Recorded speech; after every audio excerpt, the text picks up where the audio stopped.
تو آئیے آج آزاد کشمیر کے سیاست کی جو پیچیدگیاں ہیں ان میں تھوڑا اترتے ہیں۔ جی بالکل۔ ہمارے سامنے جو مواد ہے نا وہ ایک بڑے آپ کہہ لیں ڈرامائی واقعے سے شروع ہوتا ہے۔ جی اپریل 2023 میں جی جب ایک منتخب وزیر اعظم کو عدالتی حکم پر ہٹا دیا گیا۔ جی ہاں، یہ بظاہر تو ایک انتظامی یا شاید قانونی قدم لگتا تھا، لیکن اس نے اصل میں خطے کی سیاست میں ایک غیر معمولی ہلچل پیدا کی۔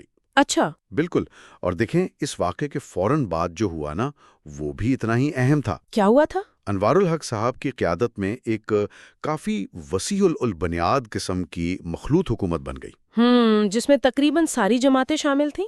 جی، تقریباً تمام قابل ذکر سیاسی جماعتیں اس میں شامل ہو گئیں۔ اب ظاہراً تو اس نے ایک سیاسی استحکام کا تاثر دیا، ہاں لگتا تو یہی ہے، لیکن اس کی ایک آپ کہیں فوری قیمت تھی جس کا ذکر یہ ذرائع خاص طور پر کرتے ہیں۔ اور وہ قیمت کیا تھی؟ وہ قیمت تھی رسمی، یعنی جو ادارے جاتی اپوزیشن ہوتی ہے نا اس کا عملی طور پر خاتمہ۔ اچھا، کیسے؟ دیکھیں، جب تقریباً سبھی جماعتیں حکومت کا حصہ بن جائیں تو پھر حکومت پر نظر رکھنے والا کون ہے؟ سوال اٹھانے والا، متبادل دینے والا۔ صحیح بات ہے، کوئی رہا ہی نہیں۔ بالکل، تو ذرائع یہی کہتے ہیں کہ اس سے ریاست میں جو چیک اینڈ بیلنس کا نظام ہوتا ہے، یعنی حکومت کے اختیارات کو محدود رکھنے، نگرانی کرنے کا نظام، وہ شدید کمزور پڑ گیا۔ تو مطلب ایک طرح کا سیاسی خلا پیدا ہو گیا۔ جی بالکل۔ اور یہ بات تو مشہور ہے کہ سیاست جو ہے وہ خلا کو زیادہ دیر برداشت نہیں کرتی۔ جی برداشت نہیں کرتی۔ تو یہ خلا پر کیسے ہوا پھر؟ یہ مواد کیا کہتا ہے اس بارے میں؟ یہیں پر کہانی ایک دلچسپ موڑ لیتی ہے۔ ذرائع یہ نشاندہی کرتے ہیں کہ یہ جو رسمی سیاسی خلا تھا نا اسے غیر روایتی کرداروں نے پر کرنا شروع کیا، خاص طور پر انجمن تاجران اور سول سوسائٹی کے کچھ آپ کہیں فعال حلقوں نے۔ اچھا، تو یہ پارلیمنٹ سے باہر ایک نئی قسم کے عوامی اپوزیشن ابھر رہی تھی۔ جی کچھ ایسا ہی، یہ پارلیمنٹ کے اندر سے نہیں باہر سے آئی۔ تو کیا یہ روایتی سیاسی جماعتوں کی جگہ لینے کی کوشش تھی یا کچھ اور تھا؟ مکمل طور پر جگہ لینے کی کوشش شاید نہیں۔ تجزیہ یہ بتاتا ہے کہ یہ جو نئی اپوزیشن تھی نا جی، یہ بنیادی طور پر سیاسی نظریات یا کوئی بہت وسیع عوامی نمائندگی، اس کے بجائے زیادہ تر معاشی مفادات اور روزمرہ کے مسائل پر مرکوز تھی۔ اچھا، اور یہیں پر ذرائع ایک نفسیاتی پہلو کی طرف بھی اشارہ کرتے ہیں وہ کیا ہے؟ کہ عوام کو متحرک کرنے کے لیے نا ان مسائل کو چنا گیا جو ان کی زندگیوں کو براہ راست متاثر کرتے تھے، جیسے بجلی کے بھاری بل، آٹے کی بڑھتی ہوئی قیمتیں۔ یہ وہ نعرے تھے جو فوراً عوام میں مقبولیت حاصل کر سکتے تھے۔ سمجھ میں آتا ہے، یہ تو وہ باتیں جو ہر کسی کو چبھتی ہیں۔ بالکل۔ اچھا، تو کیا اس حکمت عملی میں صرف یہ نعرے ہی شامل تھے یا جلسے جلوسوں کا ماحول کیسا تھا؟ مواد اس بارے میں کچھ بتاتا ہے؟ جی ہاں، ذرائع اس پہلو پر بھی بات کرتے ہیں۔ ان کے مطابق نا عوامی اجتماعات میں اکثر الزام تراشی اور سخت، بعض اوقات تو غیر پارلیمانی زبان کا بھی استعمال ہوا۔ دلچسپ بات یہ ہے کہ ذرائع کہتے ہیں کہ اس انداز کو عوام کے ایک حصے میں پذیرائی بھی ملی۔ پذیرائی؟ سخت زبان کو؟ جی، شاید اس لیے کہ انہیں لگا کہ کوئی ہے جو ان کے غصے اور ان کی محرومیوں کی آپ کہیں ترجمانی کر رہا ہے، ان کی اپنی زبان میں بات کر رہا ہے۔ شاید ایک طرح کا غصہ نکالنے کا ذریعہ، کیتھارسس جسے کہتے ہیں۔ بالکل، اسے ایک طرح کا تفریحی عنصر یا کیتھارسس بھی سمجھا جا سکتا ہے، جیسا ذرائع بتاتے ہیں۔ یہ واقعی ایک دلچسپ نفسیاتی پہلو ہے۔ تو کیا یہ حکمت عملی کامیاب رہی؟ مطلب ان ابتدائی مطالبات کا کوئی نتیجہ نکلا؟ بالکل نکلا، اور یہ کامیابی اس پوری تحریک کے لیے ایک بہت اہم موڑ ثابت ہوئی۔ کیسے؟ جب حکومت نے وہ بجلی کی قیمتوں میں کمی اور سستے آٹے کی فراہمی جیسے مطالبات تسلیم کر لیے نا جی، تو اس نے ایکشن کمیٹی اور اس کی قیادت کو زبردست تقویت بخشی۔ اچھا، ذرائع نے اس صورتحال کو بیان کرنے کے لیے ایک بہت معنی خیز اگرچہ تھوڑی متنازع سی تشبیہ استعمال کی ہے۔ وہ کیا ہے؟ انہوں نے لکھا ہے کہ عوام کے منہ کو پہلا لہو لگا۔ یعنی پہلی کامیابی نے مزید کی خواہش اور توقع پیدا کر دی۔ عین متفق، بالکل۔ اس کامیابی نے نہ صرف ایکشن کمیٹی کی ساخت مضبوط کی بلکہ عوام میں بھی یہ تاثر گہرا ہوا کہ ہاں بھائی، اجتماعی جد و جہد سے مطالبات منوائے جا سکتے ہیں۔ تو ان کا اعتماد بڑھ گیا؟ بہت زیادہ بڑھ گیا، اور وہ مستقبل میں مزید بڑے اور شاید زیادہ پیچیدہ مطالبات کے لیے ذہنی طور پر تیار ہو گئے۔ اور یہیں پر وہ مشہور جملہ آتا ہے جس کا ذکر ان ذرائع میں ہے، وہ بھینسوں والا۔ جی ہاں، بالکل۔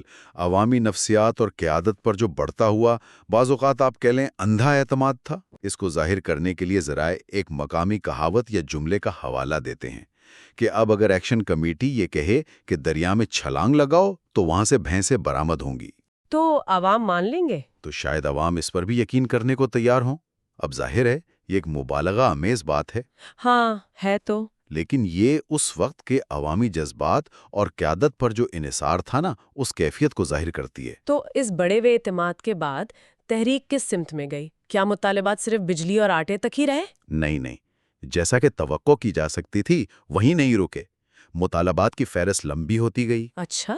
ذرائع بتاتے ہیں کہ اس میں مزید معاشی مطالبات تو تھے ہی، لیکن ساتھ ساتھ کچھ سیاسی اور انتظامی نوعیت کے مطالبات بھی شامل ہونے لگے۔ مثلاً؟ ان میں سے ایک مطالبہ جس کا خاص طور پر ذکر کیا گیا ہے اور جو کافی متنازع بھی سمجھا جاتا ہے، جی؟ وہ تھا مہاجرین کشمیر کے لیے جو مخصوص نشستیں ہیں اسمبلی میں، ان کا خاتمہ۔ اوہ، یہ تو ایک بڑا سیاسی مطالبہ ہے، کافی حساس بھی۔ جی بالکل۔ لیکن کیا صرف یہی تھا یا اس تحریک نے ریاست کے بنیادی ڈھانچے پر بھی سوال اٹھانا شروع کر دیا تھا؟ یہ ایک انتہائی اہم نقطہ ہے جس کی طرف ذرائع اشارہ کرتے ہیں، بہت اہم۔ کیا مطلب؟ ان کے مطابق بعض رہنماؤں کی تقاریر اور بیانات میں بالواسطہ یا بلاواسطہ طور پر یہ سوال اٹھایا جانے لگا کہ کیا آزاد کشمیر کو واقعی اتنے بڑے سیاسی اور انتظامی ڈھانچے کی ضرورت بھی ہے؟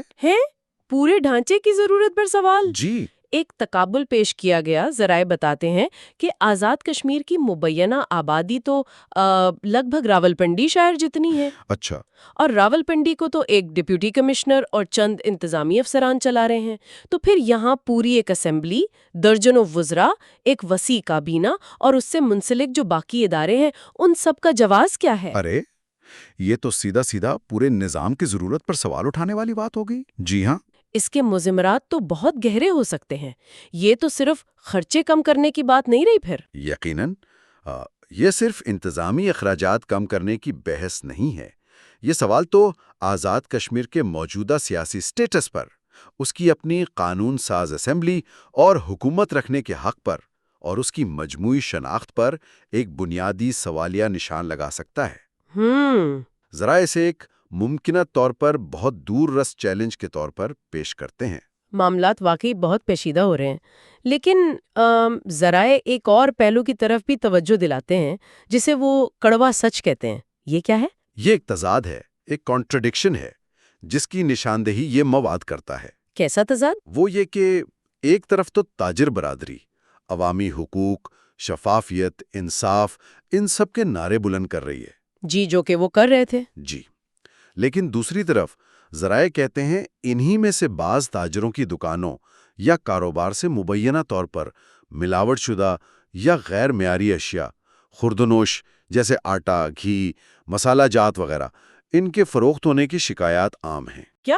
یہ تو بہت سنگین الزام ہے۔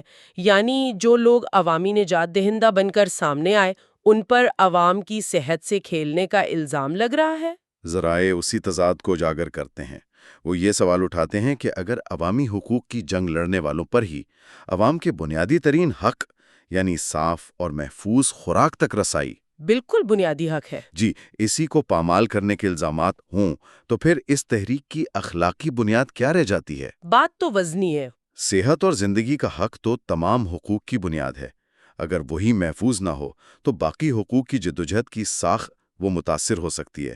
یہ ایک ایسا نقطہ ہے جو تحریک کے اندرونی تضادات کو سامنے لاتا ہے۔ یہ ساری صورتحال مقامی سطح پر تو غیر معمولی ہے ہی، لیکن کیا یہ ذرائع اسے کسی بڑے عالمی تناظر میں بھی رکھ کر دیکھتے ہیں؟ جی ہاں، اور یہ موازنہ اس تجزیے کا ایک بہت کلیدی حصہ ہے۔ اچھا، کس سے موازنہ کیا گیا ہے؟ ذرائع آزاد کشمیر میں پیش آنے والے ان واقعات کا موازنہ 2010-2011 کی عرب بہار یعنی عرب سپرنگ سے کرتے ہیں۔ عرب بہار یعنی وہ ٹیونس، مصر، لیبیا، شام والے واقعات؟ بالکل وہی۔ ذرائع ٹیونس میں زین العابدین بن علی کی حکومت کے خاتمے کا، مصر میں حسنی مبارک کے 30 سالہ اقتدار کے زوال کا، لیبیا میں کرنل قذافی کی معزولی اور ہلاکت کے بعد جو ملک انتشار کا شکار ہوا، اور شام میں جو عوامی احتجاج سے شروع ہو کر خانہ جنگی تک بات پہنچی، ان سب کا حوالہ دیتے ہیں۔ لیکن ان واقعات کا آزاد کشمیر کی صورتحال سے کیا تعلق بنتا ہے؟ ذرائع کیا فارمولا یا پیٹرن دیکھ رہے ہیں؟ ذرائع ایک مخصوص طریقہ کار یا آپ کہہ لیں فارمولے کی نشاندہی کرتے ہیں، اچھا، جو ان کے مطابق عرب بہار کے کئی کیسز میں نظر آیا اور جس کے کچھ عناصر وہ آزاد کشمیر میں بھی دیکھتے ہیں۔ کیا ہے وہ فارمولا؟ اس کے کچھ مراحل ہیں ذرائع کے مطابق۔ پہلا، عوامی اشتعال، یعنی عوام کو فوری، بنیادی اور خاص طور پر معاشی مسائل پر مشتعل کرنا، مہنگائی، بے روزگاری، بجلی، پانی کی قلت، اس طرح کے مسئلوں پر۔ ٹھیک ہے، پھر نئے کرداروں کو آگے لانا، جیسے تاجر اور سول سوسائٹی؟ بالکل، civil society, NGOs یا تاجر برادری جیسے غیر روایتی یا بظاہر غیر سیاسی کرداروں کو قیادت کے لیے آگے لانا۔ ٹھیک ہے، چوتھا، فوری کامیابیاں دلانا، تحریک کو زندہ رکھنے اور عوام کا اعتماد جیتنے کے لیے کچھ ابتدائی، چھوٹی مگر نمایاں کامیابیاں حاصل کرنا۔ جیسے وہ بجلی اور آٹے والے مطالبات منوا لیے گئے؟ جی بالکل۔ اور پھر پانچواں مرحلہ، وہ کیا ہے؟ بتدریج تبدیلی کی طرف بڑھنا، یعنی آہستہ آہستہ بنیادی نظام میں تبدیلی کے مطالبات کی طرف جانا۔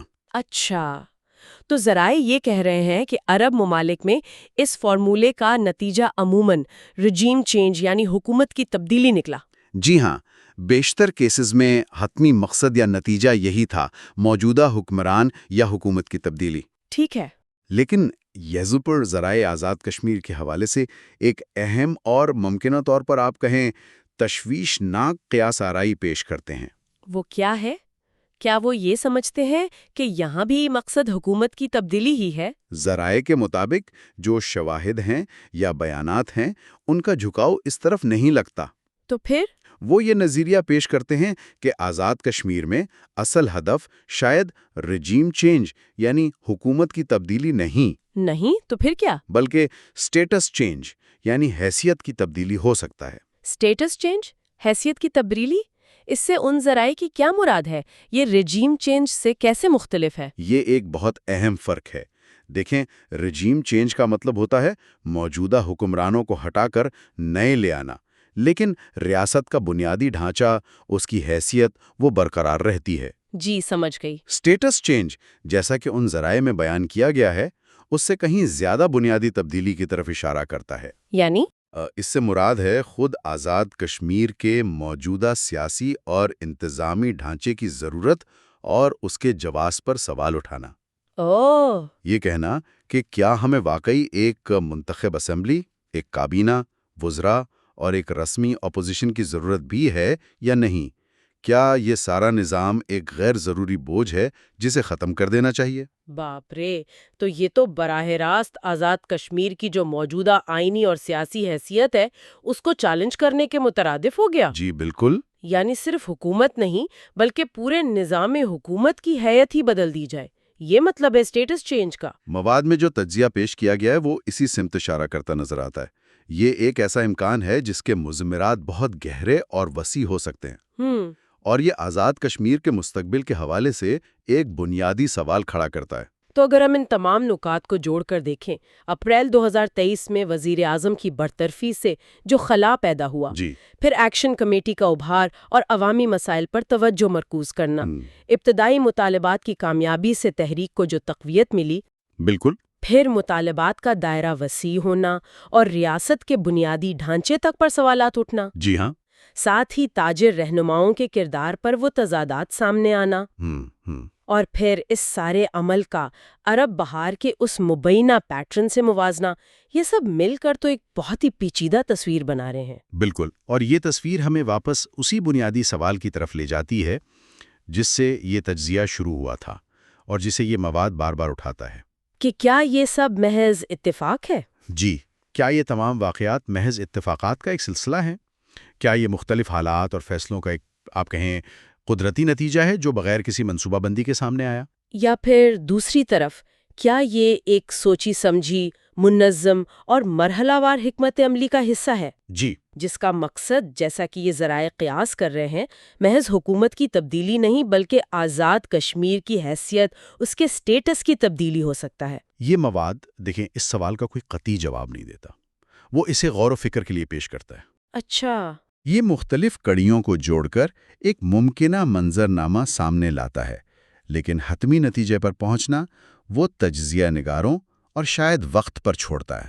اور شاید یہی وہ نقطہ ہے جو سب سے زیادہ غور طلب ہے۔ یہ تجزیہ جو ان ذرائع پر مبنی ہے، ہمیں آزاد کشمیر کے سیاسی مستقبل کے حوالے سے ایک دوراہے پر لا کھڑا کرتا ہے۔ جی بالکل۔ یہ واقعات، چاہے اب وہ کسی حکمت عملی کا نتیجہ ہوں یا محض اتفاقات کا تسلسل ہوں، بلا شبہ خطے کی سیاست پر گہرے اثرات مرتب کر رہے ہیں۔ اس میں تو کوئی شک نہیں۔